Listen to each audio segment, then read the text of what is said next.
Hi, guys. Welcome to No Culty Vibes. I'm your host, Cassie Marie, ex cult hopper, artist, and content creator.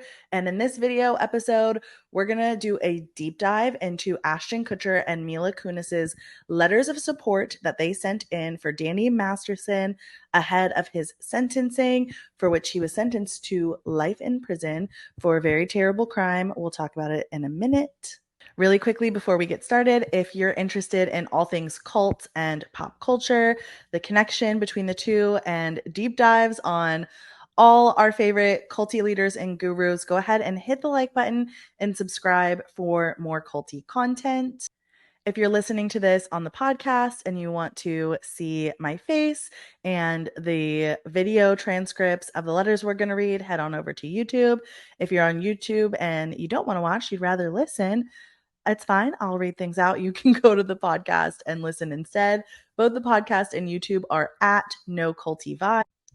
You can find me on Instagram and on TikTok at the.CassieMarie. I have so many thoughts on these topics, and I'm always on TikTok sharing them in real time. That's where you'll see the fastest content. I think that's all the announcements I have for today. So let's just dive right in to these letters of support that Danny got from all kinds of people. If I was reading some of these reports correctly, from reporters who were in the courtroom, there were something like 50 letters of support that were sent in by friends and family of Danny Masterson. Of course, I had made a video on this already. Ashton Kutcher and Mila Kunis were two of those people, but there were some other people that I wanted to just show you guys and note. Tony Ortega did a post on this. If you're not following Tony Ortega on Substack, go do that right now. He is the best source for breaking Scientology news. If you're into reading it, he's been reporting on them for a really long time. And he picked out a few people that he thought we would be interested in seeing when it came to letters of support.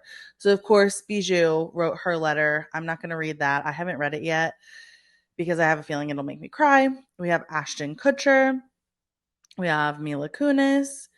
We also have Deborah Jo Rupp from that 70s show. And also Kurtwood Smith. They both sent letters of support in as well. We have Giovanni Ribisi. I've made a lot of content on him on TikTok. He is a second generation Scientologist and an actor as well. William Baldwin. So if you didn't know this, Bijou Phillips' sister is China Phillips. China Phillips is the Holy Spirit Activate lady. She's not a Scientologist. She's a Christian, but she's married to William Baldwin, who I think goes by Billy Baldwin. And he wrote a letter of support too. They showed up in the courtroom a couple of times. And of course, Billy Baldwin is part of the Baldwin family. Alec Baldwin, Stephen Baldwin. Stephen Baldwin's daughter is Haley Baldwin, and we all know Haley Baldwin is married to Justin Bieber. And side note, Justin Bieber is a cult member as well. So is Haley Baldwin, different cult, not Scientology. I will do more videos on that one day. But he wrote in a letter of support. Let's see. Jordan Masterson, Danny's brother. Alana Masterson, Danny's sister. Will Masterson, Danny's other brother. I didn't see Chris Masterson. I don't know if Tony Ortega just didn't include that or if he didn't write one. They included a letter from Stephen Mona, retired NYPD lieutenant. Don't know why.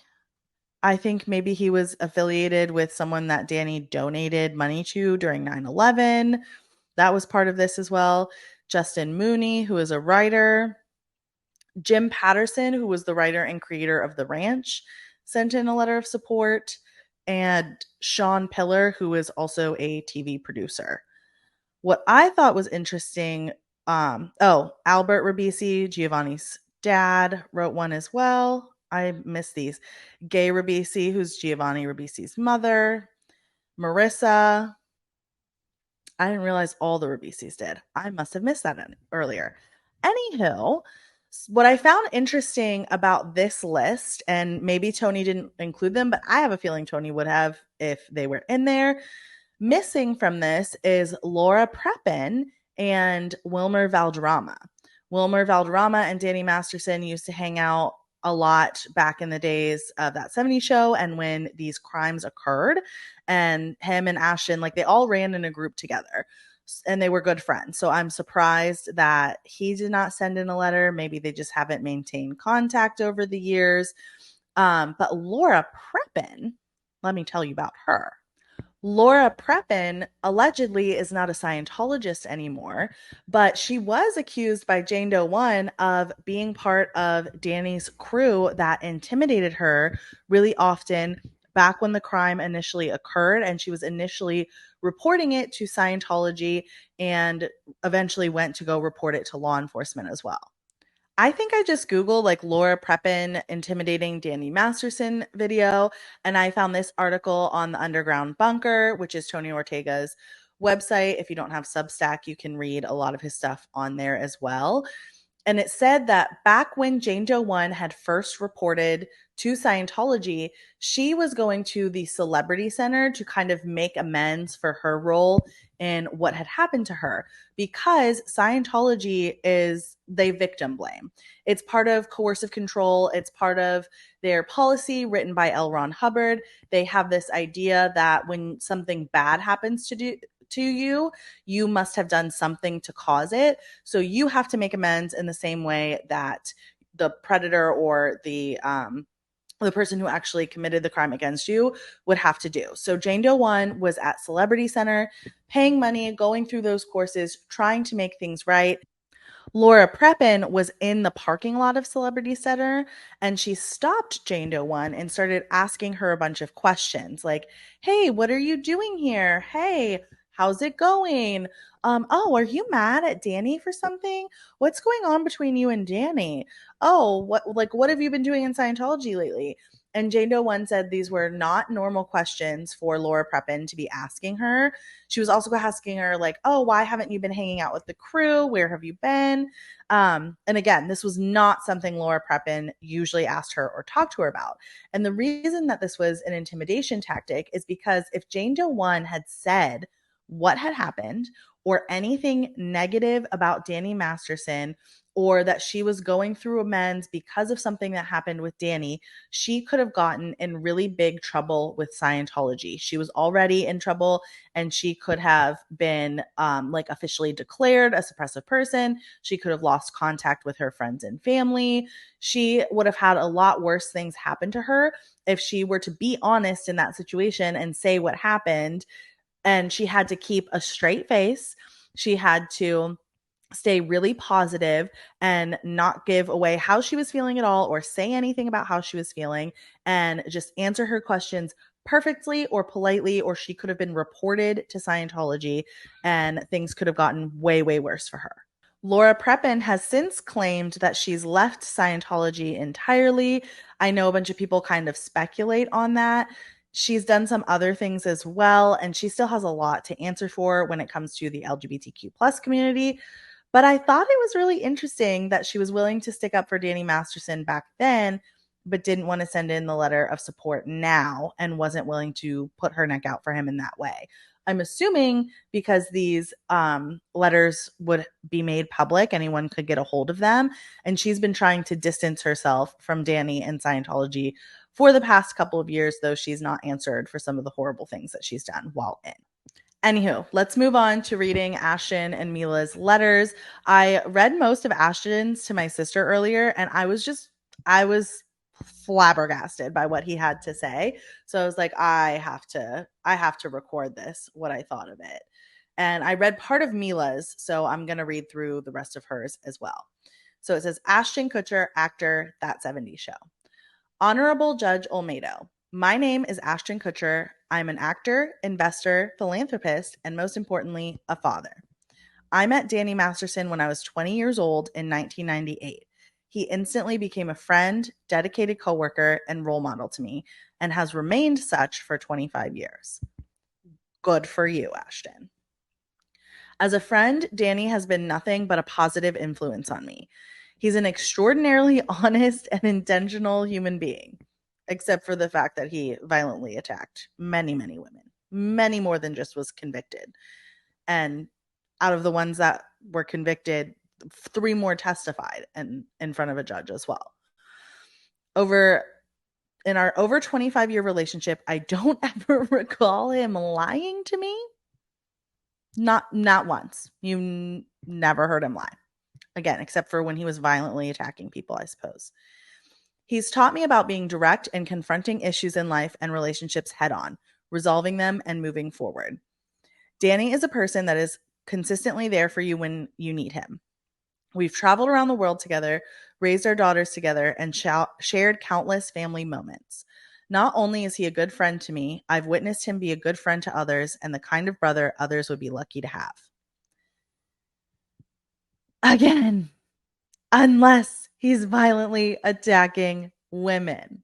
I get that as a friend, you would want to say nice things about someone who's always been there for you and has always been good to you.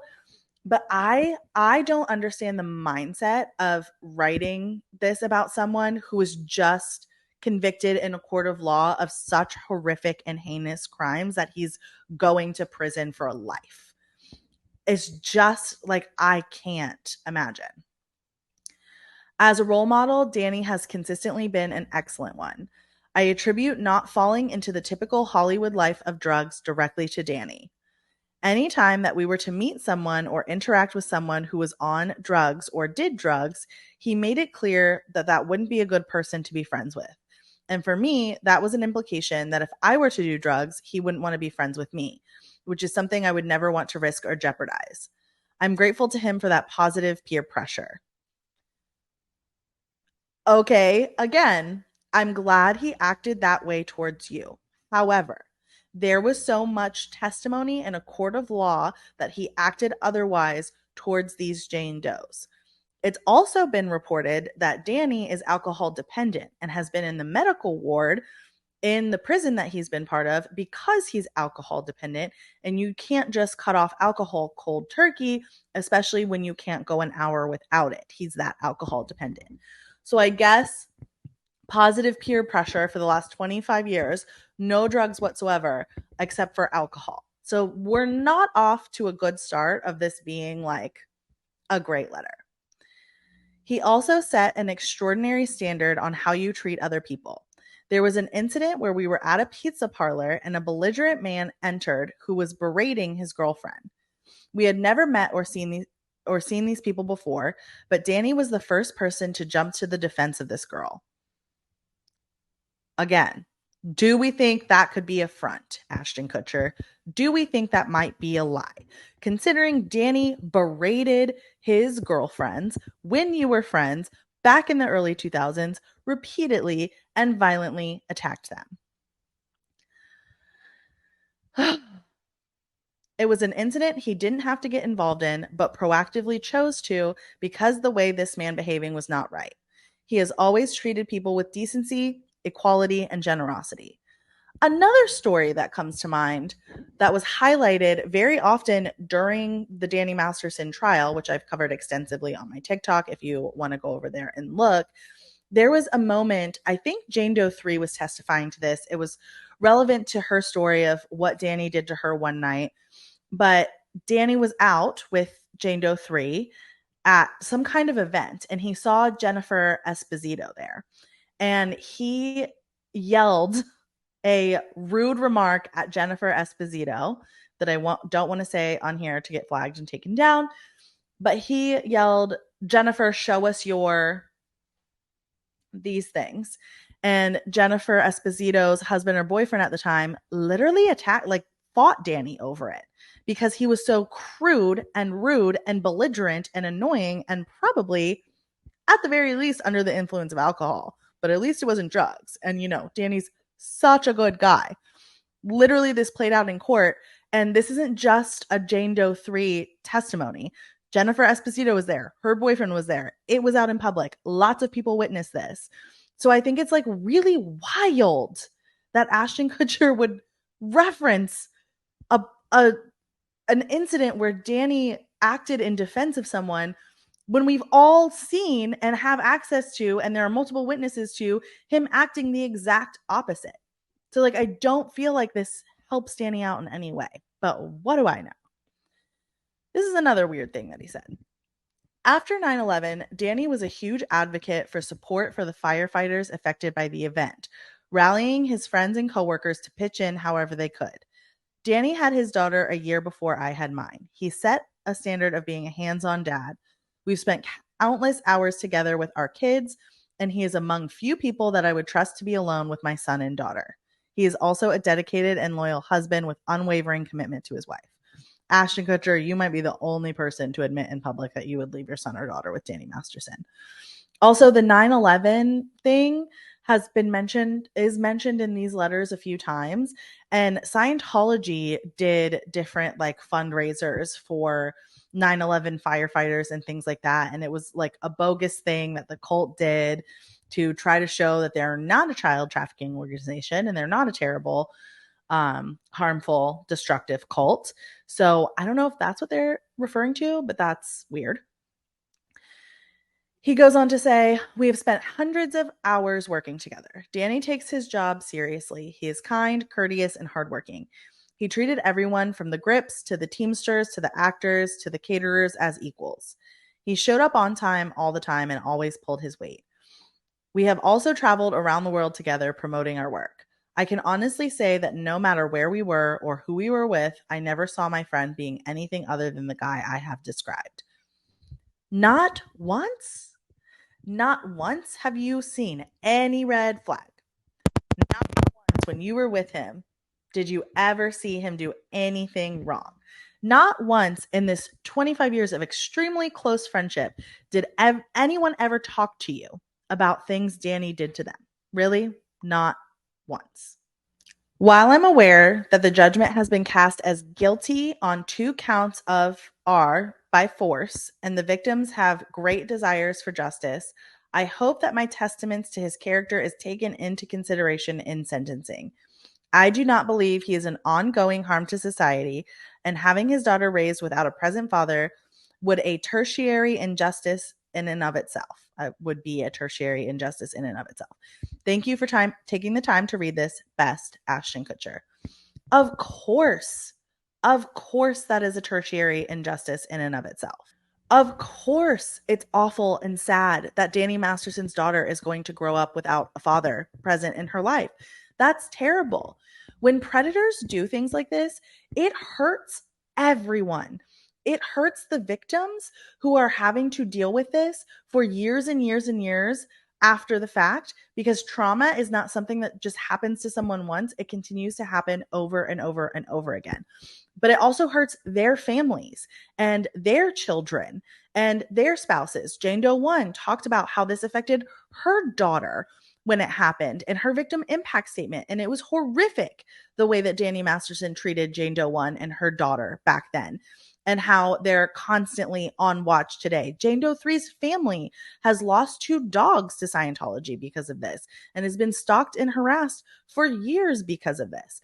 Everyone's families are hurt. Danny is hurt.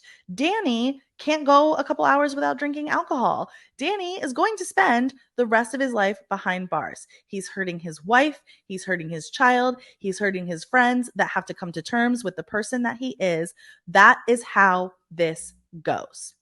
It is not a tertiary injustice worthy of a lesser sentence because his daughter is going to grow up without a father. And that is what I have to say about that. I also find it interesting that Ashton worded that like very carefully, in my opinion. He didn't say, I understand that Danny is guilty. He said, I understand that Danny has been found guilty and that the victims have a desire for justice. And I know that can be taken a couple of different ways. It can be taken as he's acknowledging the issue and understands that justice should be served, but he didn't say justice should be served. He said, I understand that this is the outcome, but please don't hurt Danny Masterson's family any further. That does not lead to any acknowledgement for the victims' families. And I know that's not what this letter is for, but I might be a little bit more lenient if Ashton spoke out for the victims. Ashton knew at least one of these victims, from what I understand. So to ignore their experience and diminish it for the sake of Danny's experience because you haven't ever seen him do anything wrong, which I think is a blatant and utter lie and like completely impossible. I just think Ashton Kutcher sucks. Like that's just my opinion on this, guys. I'm really sorry if you disagree. I'm sorry if you think I'm being harsh. I understand why you would think that. I think he sucks. So let's go on to read what Mila Kunis says about him. To the Honorable Judge Olmedo, I'm writing this character letter on behalf of my dear friend, Danny Masterson, with whom I've had the privilege of sharing a significant part of my life. My name is Mila Kunis, and I'm an actress, and I believe it is essential to share the remarkable influence Danny has had on my life and the lives of others. Notice how she didn't say, I'm an actress, a philanthropist, an honorable person, blah, blah, blah. She didn't list 100 things that she is. She's just Mila Kunis. She's an actress and wants to share. I first met Danny during our time working together on That 70s Show, and from the very beginning, I could sense his innate goodness and genuine nature. His innate goodness, except for when he's hurting people. Oh my God. Throughout our time together, Danny has proven to be an amazing friend, confidant, and above all, an outstanding older brother figure for me. His caring nature and ability to offer guidance have been instrumental in my growth, both personally and professionally. Good for you. One of the most remarkable aspects of Danny's character is his unwavering commitment to discouraging the use of drugs. Again, don't know why they're hammering home this narrative. I mean, I have some opinions. I'll talk about it when I'm done. His influence on me in this regard has been invaluable. In an industry where the pressures and temptations of substance use can be overwhelming, Danny played a pivotal role in guiding me away from such destructive paths.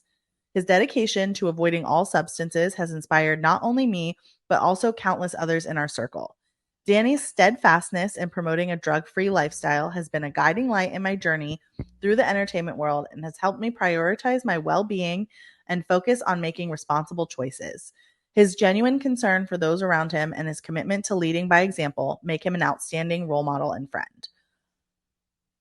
Okay.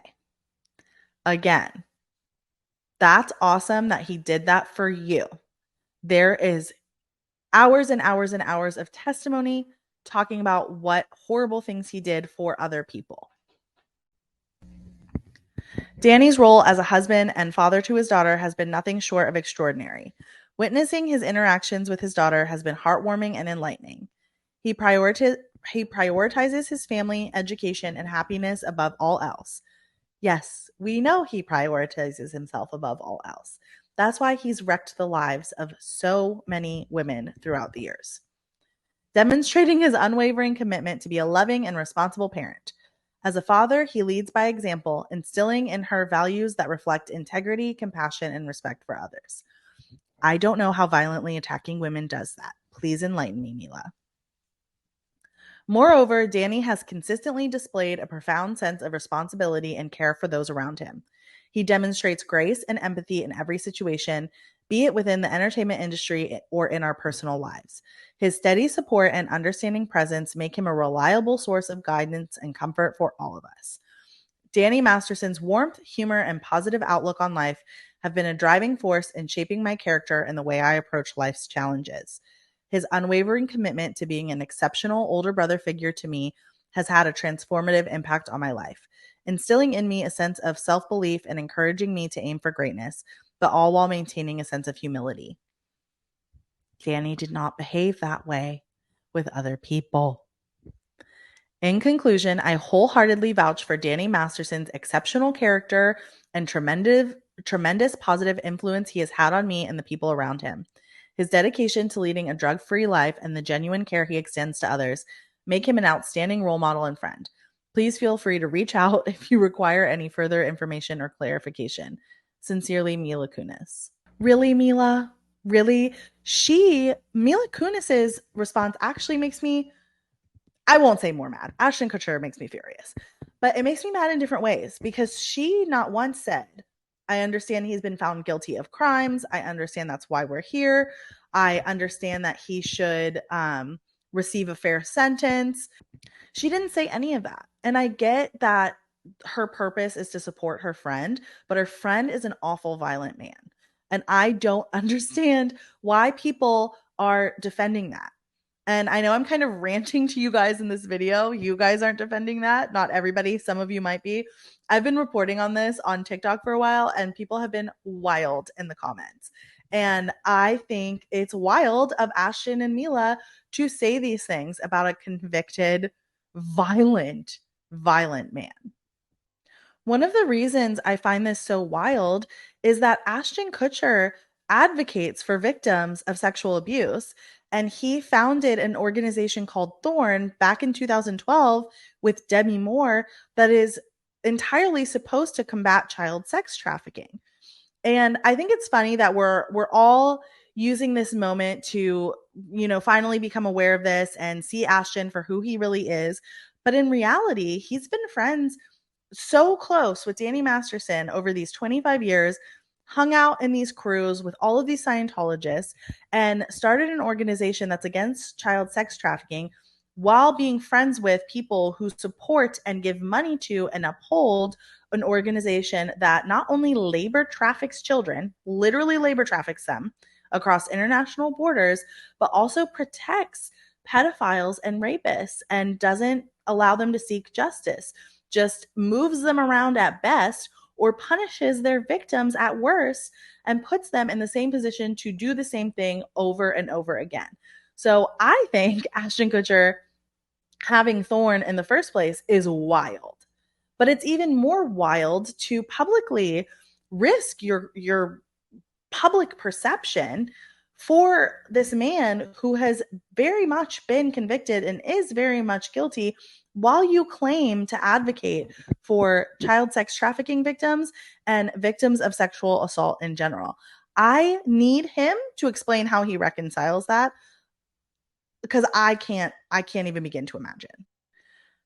So also, in covering this story on social media, on different platforms, I've had a few comments in my comment section saying something along the lines of, well, Ashton has done so much in his life to combat child sex trafficking, so he's obviously proven through his actions that he's a good person, and he has more than made up for anything he may have known or not known about Danny Masterson, or for sticking up for his friend. And to that, I would say, this is an interesting parallel, I think, that celebrities have to cults or pop culture and cults, and how we hold people up on pedestals and view them as black and white versus nuanced people. Not every good people do bad things and bad people do good things. And not every person is all good or all bad. And I personally think that just because someone has done a lot of good in one area for one topic doesn't mean we should excuse or not criticize for the bad things that they've done.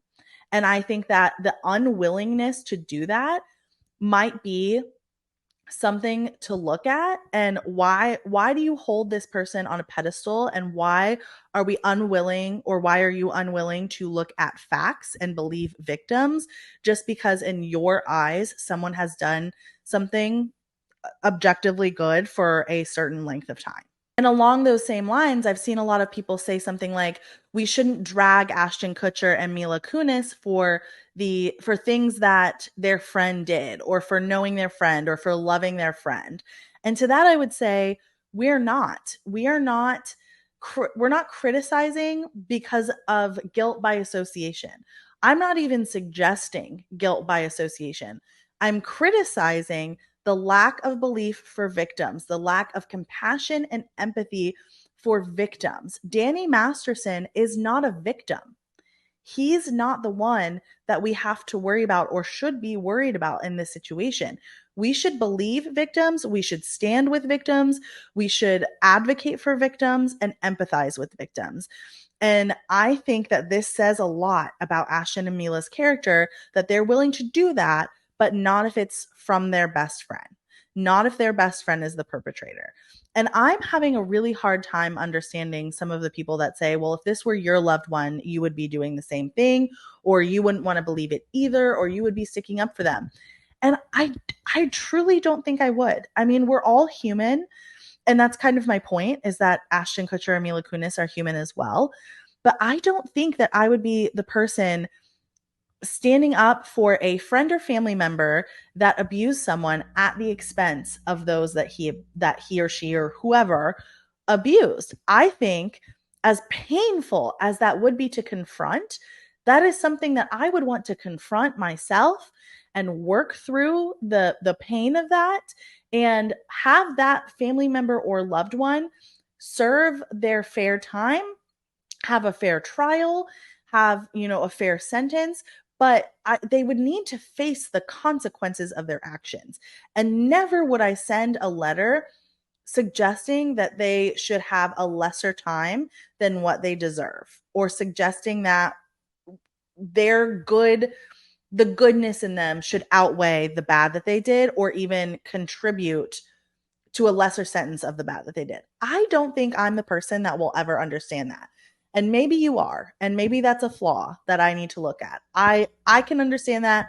I can look at that, but as of right now, I think that is awful. And I just think that Ashton Kutcher and Mila are being shitty. I just think it's shitty.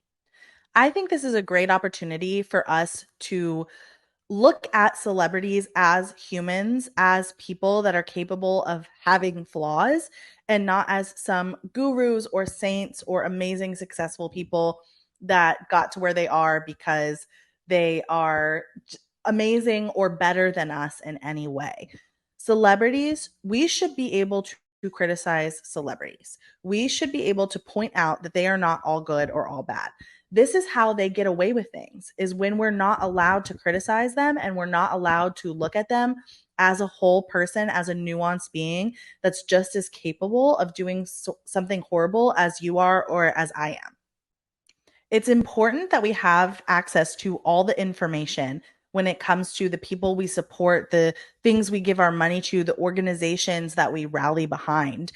And we can't just let one good thing about someone overshadow any and all of the bad things about them. I know we're all eating this up, and this is really big in the pop culture news cycle right now, but I hope with the Scientology aspect of this and the horrible violent crime aspect of this and the celebrity aspect, we can kind of connect some of the dots between Scientology and pop culture and celebrities and gurus, and see the common threads through all of it, and hopefully all be a little bit more aware and a little bit more educated and a little bit more willing to listen to victims, look at the facts, believe people when it follows certain patterns of coercive control and undue influence and manipulation, and be able to see that for what it is as a society. And I know we have a long way to go. I know that's a big ask. I know that's a little crazy, but I do hope that things like this are just little pieces of the puzzle, little stories that we can hear that show us more detailed pieces that are part of the bigger picture. This has been a little bit more ranty than I usually get when it comes to these topics. I had read this not long after I read the victim impact statements, and it set some kind of fire in me. It made me really upset, and I honestly just like couldn't believe what I was reading and seeing. So you got kind of a fresh version of me, fresh off the shock of it all. So I hope that you still found this entertaining and informative and you learned something from it. If you watched or listened all the way to the end, I appreciate you so much.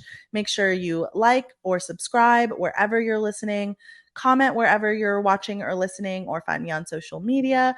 I would love to chat with you about this and hear what you have to say about Ashton and Mila and their letters of defense. And I'll see you next time on No Culty Vibes. Bye.